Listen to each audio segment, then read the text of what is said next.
Então, começando aqui, bom dia, bom dia. A gente continua... Ah, a Letícia chegou.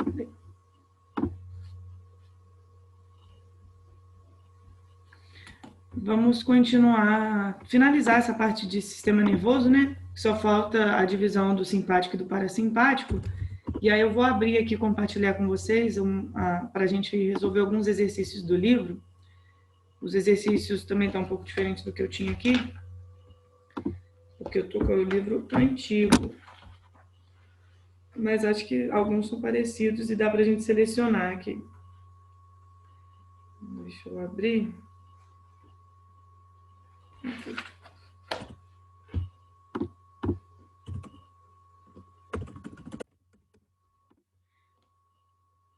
Deixa eu compartilhar.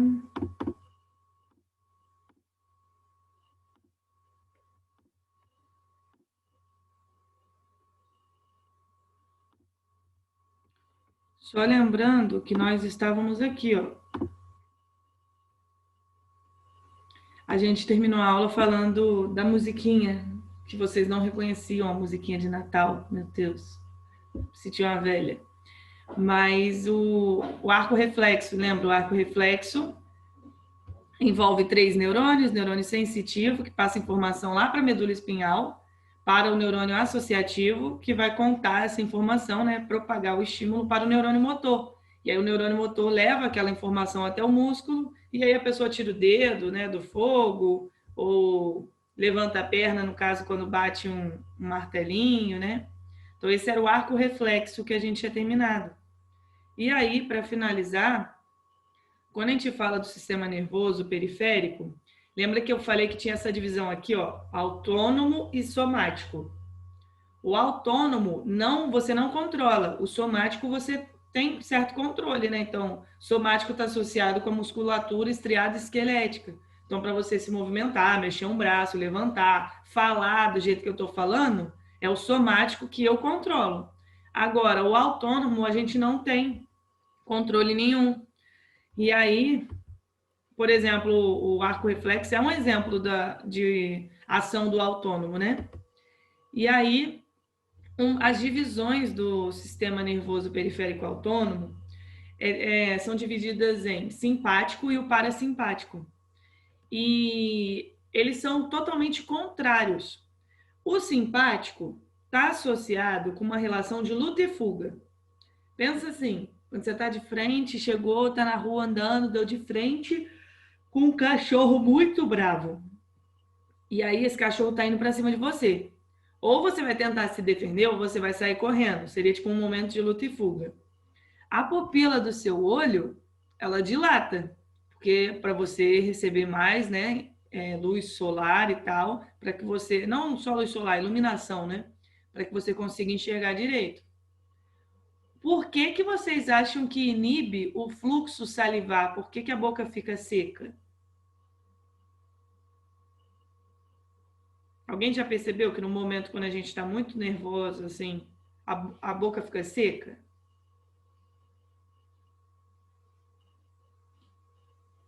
Ah, eu não sei, Bianca. Não faço ideia. Ó, deixa eu só abrir aqui que alguém mandou. Nem. Olha só.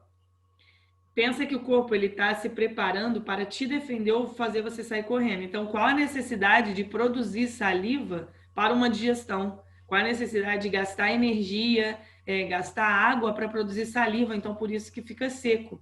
Pensa que o corpo vai focar energia, focar atenção para aquilo que realmente precisa naquele momento. Por exemplo, dilata os brônquios. Dilatando os brônquios, isso quer dizer que eles ficam maiores. E ao dilatar, o ar consegue entrar e sair com maior eficiência. Então, a pessoa respira melhor, vamos dizer assim, mais rápido. O coração acelera também, principalmente por conta do neurotransmissor, que é do sistema simpático, que é a noradrenalina ou a adrenalina. Então, acelera os batimentos cardíacos, porque aí o coração batendo mais rápido, ele bombeia sangue mais rápido também para o resto do corpo. Principalmente para as pernas, tá? Vai muito sangue para as pernas nesse momento. Lá no fígado tem a estimulação da conversão do glicogênio em glicose. E isso é uma forma do corpo disponibilizar a glicose no sangue para a produção de mais energia. Lembra que a glicose, quando você ingere, né, você utiliza para produzir energia, mas o excesso é armazenado na forma de glicogênio, lá no fígado ou nos músculos. Então, se tem uma conversão de glicogênio em glicose, então é para te ajudar, né, a produzir energia. Inibe o peristaltismo do estômago e também o do intestino, porque pensa assim, no momento que é para se defender ou sair correndo, por que vai gastar energia fazendo uma digestão? Completamente desnecessária fazer uma digestão. Então, para o peristaltismo. A suprarrenal vai estar liberando adrenalina e noradrenalina, que é o local onde é produzida. E também tem a inibição da bexiga, a inibição da contração da bexiga. Então, não sei se vocês já devem ter visto, às vezes tem caso de gente que estava fugindo da polícia, ou sei lá, passou por uma situação que deixou muito nervosa aquela pessoa, ela faz xixi na calça depois. Isso quer dizer que ela não conseguiu mais segurar. Isso é por conta do sistema nervoso simpático, né? Então, o neurotransmissor que comanda tudo isso é a noradrenalina e a adrenalina. Agora, o parasimpático vai ser o oposto. Tudo que aconteceu no simpático, agora no parasimpático é o contrário. Porque o parasimpático está associado com o relaxamento do corpo. Então, quando a gente fala do parasimpático ativo, ao invés de dilatar a pupila, contrai. Ao invés do coração bater mais rápido, ele bate mais devagar. A saliva volta a ser produzida. A digestão continua acontecendo. Tem acúmulo de glicogênio, tem estímulo para liberar a bile lá no fígado para ajudar na digestão. A bexiga ela vai contrair. Então, pensa que o simpático é luta e fuga, ação, correria, e o parasimpático, relaxamento. E o parasimpático, o neurotransmissor que está associado é a acetilcolina. E eu já vi questão colocando uma questão da FUVEST, não tinha no livro de vocês, mas tem uma questão parecida no livro de vocês, eu vou ver se tem aí para projetar, que eles colocam as características, essas características aqui, ó, de um lado e do outro, e pergunta qual delas é do simpático e qual delas é do parasimpático. E eu vou abrir aqui o livro, deixa eu perguntar uma coisa para vocês. Quando a gente fala desses dois atuando, né, do simpático e do parasimpático, não quer dizer que um está atuando no corpo inteiro e aí o outro só vai atuar quando esse primeiro parar, tá?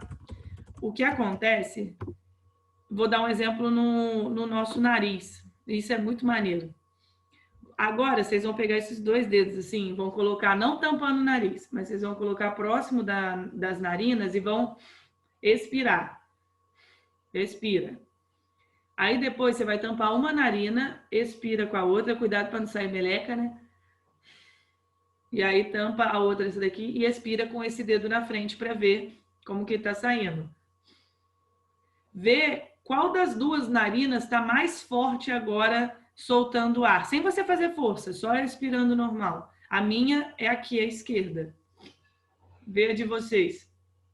Ó, tampa aqui. De uma e da outra. Ó, esquerda, direita. Isso que eu estou falando das narinas é chamado de ciclo nasal.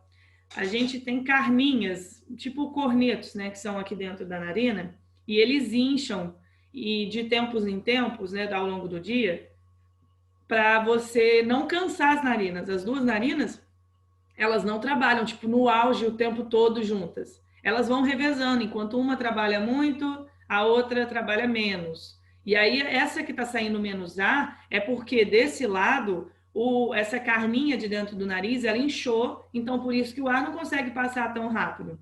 E o ciclo nasal, ele é comandado pelo sistema nervoso autônomo, né? Simpático e o parasimpático. Porque enquanto uma narina está sendo, né, comandada pelo simpático, a outra está pelo parasimpático. E aí, o que vocês vão fazer? Se vocês lembrarem disso, ao longo do dia, tenta fazer de novo. Vocês vão ver que vai ter trocado. Vocês conseguem perceber, troca depende de quando da pessoa, né? Mas em mim eu já vi que tipo de 3 em 3 horas, 4 em 4 horas tem essa troca. A narina que estava mais forte agora fica mais fraca e a mais fraca fica mais forte. Eu acho isso muito maneiro. E aí depois, se vocês lembrarem, escreve aí na mão. Respirar e ver qual narina está mais forte. Para vocês lembrarem. Deixa eu abrir o livro aqui. É muito doido isso, né? Eu já falei disso na página também, então quem quiser dar uma lida, depois eu mando o link para vocês.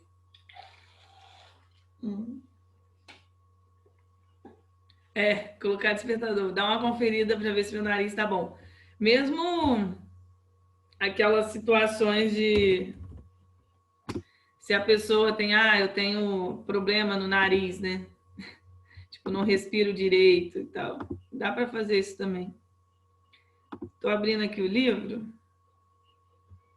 Tem questões iguais aqui. Então, eu vou compartilhar para a gente fazer algumas e depois eu vou mandar aquela listinha para vocês, tá? E vocês não têm prova trimestral, né? São só os 2 AS. Então tá. Mas aí eu mando a listinha para vocês fazerem. Eu tinha até pensado em fazer um outro Kahoot em breve, tá? Vocês fizeram Kahoot, curtiram? Acharam maneiro? Que aí eu posso fazer um outro Kahoot em breve para vocês aí sobre... Faça mais Kahoots. Pois é, muito legal, né? Eu quero ver uma aula para a gente conseguir fazer um Kahoot na aula, só que para fazer na aula, o pessoal tem que estar assistindo a aula, acho que pelo computador. Porque aí eu compartilho a tela e vocês vão marcando pelo celular. Tem alguém que só assiste a aula pelo celular? Que não tem como assistir pelo computador? Que aí... aí a Ju não consegue, né, Ju? Que aí é maneiro quando faz ao vivo, que aí fica aquela emoção de consegue ver quem tá ganhando, sabe? O Gartic também é maneiro de fazer de biologia. A gente podia fazer assim, sim. Ju, mas eu quero que você participe. Tá. Vou ver de fazer com vocês, então.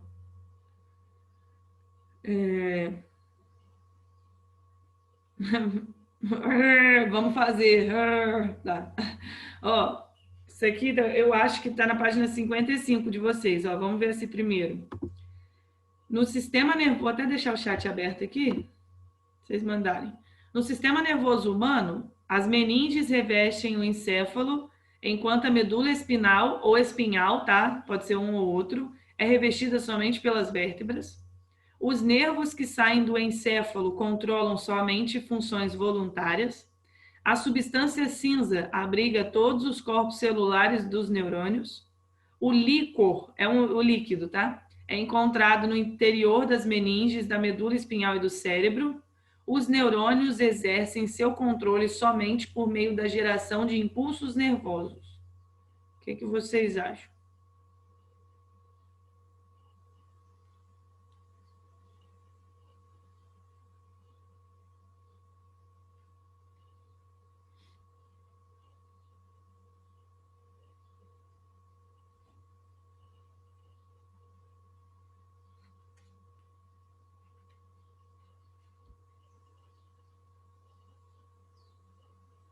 E aí, qual que vocês marcariam?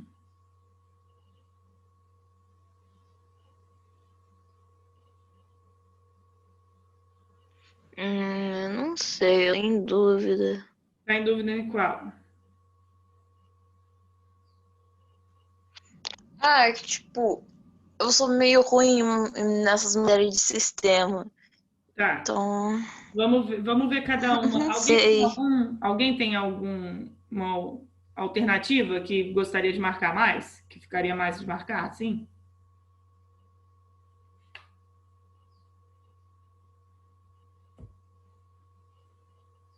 Não? Então vamos ver cada uma, olha só. As meninges revestem o encéfalo, enquanto a medula espinhal é revestida somente pelas vértebras. Não, as meninges elas revertem todo o sistema nervoso central, tanto o encéfalo quanto a medula espinhal. Então a letra A estaria errada. B, os nervos que saem do encéfalo controlam somente funções voluntárias? Não, funções involuntárias também. Os que saem do encéfalo são aqueles nervos cranianos, eles estão contraindo, tipo, voluntário, a contração aqui do músculo, mas involuntário, paladar, olfato, você não controla seu olfato, né? C, a substância cinza abriga todos os corpos celulares de neurônio? A substância cinza, ela até abriga os corpos celulares. Lembra que eu mostrei a imagem para vocês de um cérebro? E aí a substância branca fica no meio e a cinza nas extremidades. E na medula espinhal, a branca fica na extremidade e no meio, formando o H medular, é a cinza. Na substância cinza, você encontra, sim, os corpos celulares, mas não são todos os corpos celulares dos neurônios. Existem gânglios. Quando pensa na medula espinhal, eu acho que tinha até foto aqui, peraí. Eu tava pensando nessa, só que eu olhei o todos, daí eu falei, eu acho que não. A gente não pode generalizar, né? Todos é muito forte. Peraí que eu acho que aqui. Deixa eu ver se eu acho uma foto. É porque não está mostrando. É porque tem uns gânglios. Quando você imagina na medula espinhal, lembra que está saindo vários nervos. E desses nervos, às vezes, pode ter tipo um tubinho, aí tem uma bola, e depois continua um tubinho. Essa bola são chamados gânglios nervosos. E dentro dos gânglios, você pode encontrar vários corpos celulares. Então, não é só na substância cinza, lá do cérebro, né, do encéfalo, da medula espinhal. Nos gânglios, você também encontra. Então, por isso que não poderia ser a letra C. O líquor é encontrado no interior das meninges, da medula espinhal e do cérebro. Essa daqui é a alternativa correta. O líquor é aquele que a gente falou, líquido cefalorraquidiano. Lembra que as meninges são 3 proteções que tem ao redor do encéfalo e da medula espinhal. E vai ter um líquido ali dentro que ajuda a proteger contra choques mecânicos, né? Tipo, a pessoa bater, cair e tal, aquele líquido protege aqueles órgãos que estão abaixo da meninge. Então, as meninges, no interior das meninges, da medula espinhal e do cérebro, sim, porque está ali ao redor dessas regiões. Então, a gente consegue encontrar esse líquido no sistema nervoso central, revestindo completamente, porque as meninges estão protegendo. Então, seria a letra D. E aí, olha a letra E. Os neurônios exercem seu controle somente por meio da geração de impulsos nervosos. Não, porque tem impulsos químicos também, né? Então, tipo, a sinapse elétrica, sinapse química, os neurônios, eles não só propagam, eles também podem atuar diretamente num tecido, numa célula. Então, seria a letra D.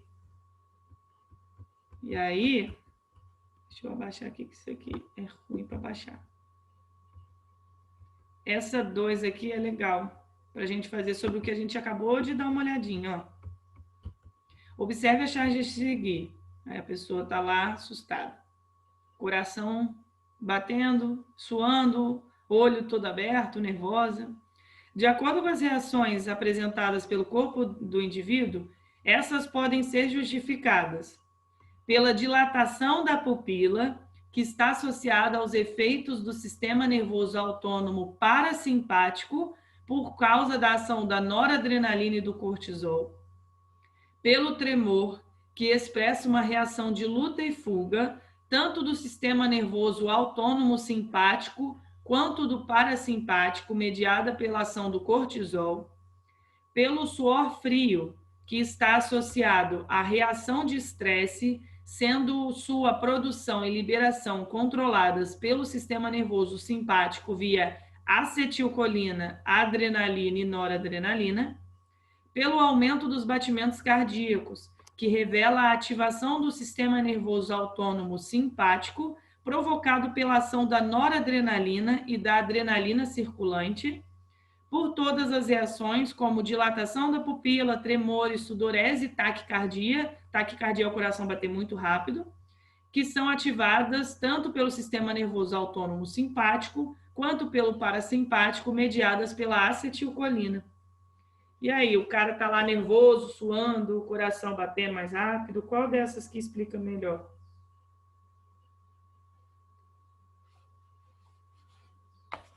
O Alívia achou que era a letra A, Mafê, D, mais alguém?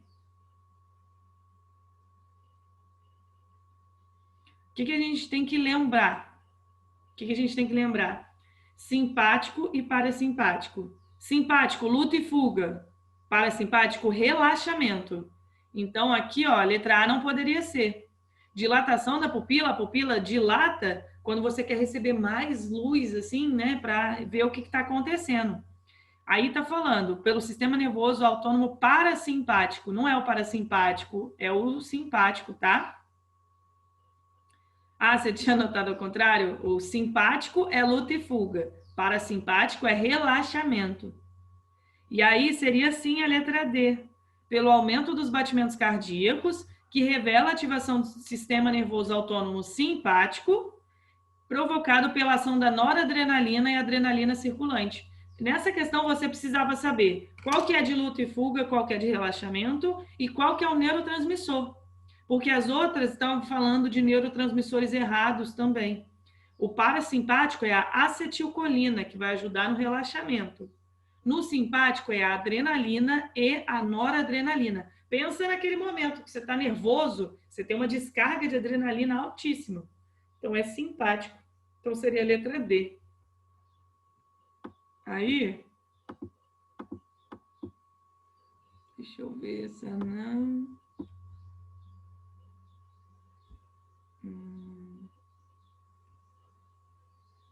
Peraí.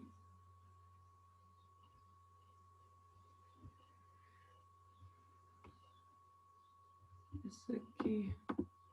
Opa, venham para cá.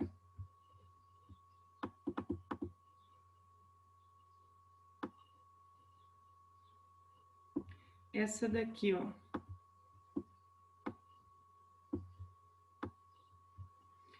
Uma pessoa esbarrou em um fio elétrico desencapado, reagiu abruptamente e de maneira inconsciente afastou o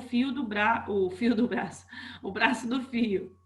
A consequência do acionamento dos neurônios que participaram dessa ação reflexiva no corpo é neurônios associativos, sensoriais e motores, motores sensoriais associativos, motores associativos sensoriais, sensoriais motores associativos, sensoriais associativos e motores.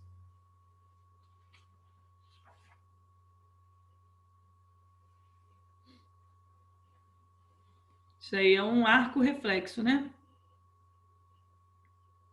Qual é a ordem aí do arco reflexo?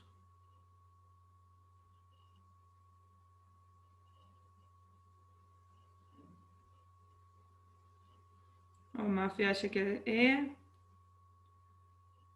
Mais alguém? Coloque também.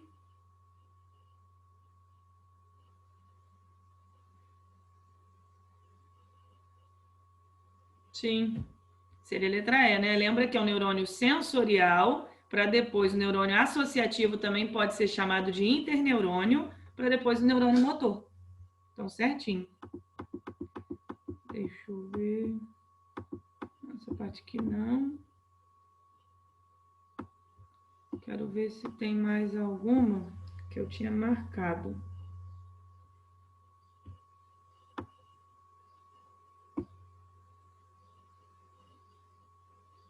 Essa daqui é uma grandinha, mas lembra das funções.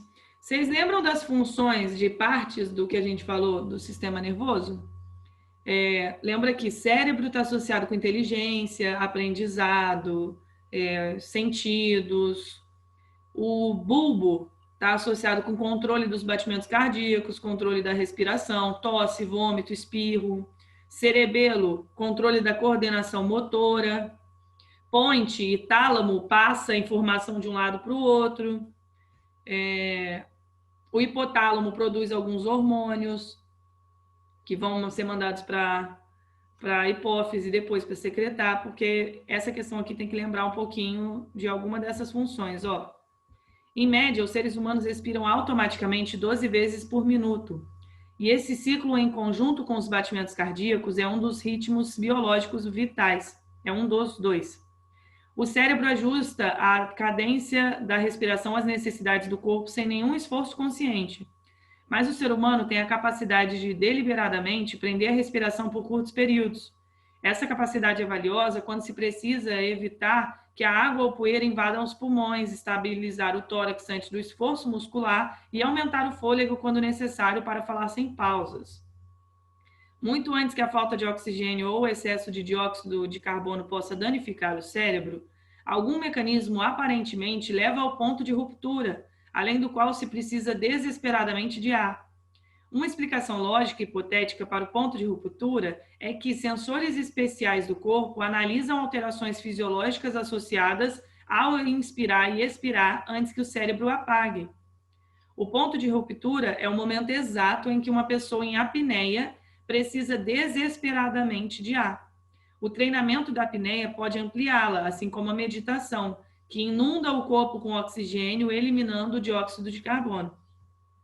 O controle nervoso da respiração é realizado pelo centro cardiorrespiratório localizado no bulbo raquidiano. Ele é alterado, dentre outros motivos, pelas variações da concentração de oxigênio e de dióxido de carbono, bem como do valor de pH do sangue. Em relação a esse controle responsável pela manutenção da ventilação pulmonar em seres humanos, pode-se concluir que a capacidade de prender a respiração por longos períodos é dependente exclusivamente da ação do sistema nervoso autônomo. O centro cardiorrespiratório é capaz de regular a intensidade ventilatória dos pulmões sem a intervenção de uma ação voluntária nervosa. A renovação de água rica em oxigênio presente nos alvéolos pulmonares é condicionada pelo estímulo sensorial gerado pelo bulbo raquidiano. Os ritmos biológicos vitais promovem e regulam os batimentos cardíacos, responsáveis por impulsionar os movimentos ventilatórios da inspiração e expiração. E durante o mergulho, a necessidade de oxigenação dos tecidos é limitada devido à presença no ambiente aquático, o que permite um aumento do tempo de permanência submerso. E aí? Lembra que falou, nesse texto só falou o quê? Que o bulbo tem células nervosas, que são do centro cardiorrespiratório, que conseguem perceber se tem muito gás carbônico no sangue, se tem pouco oxigênio, se o pH está ácido e tal. E aí manda o estímulo para a pessoa respirar. E aí, qual dessas alternativas vocês marcariam que está mais correta, falando sobre isso?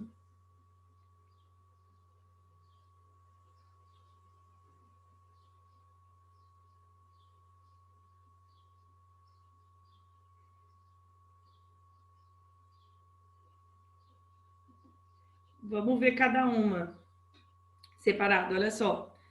A capacidade de prender a respiração por longos períodos é dependente exclusivamente da ação do sistema nervoso autônomo. Não.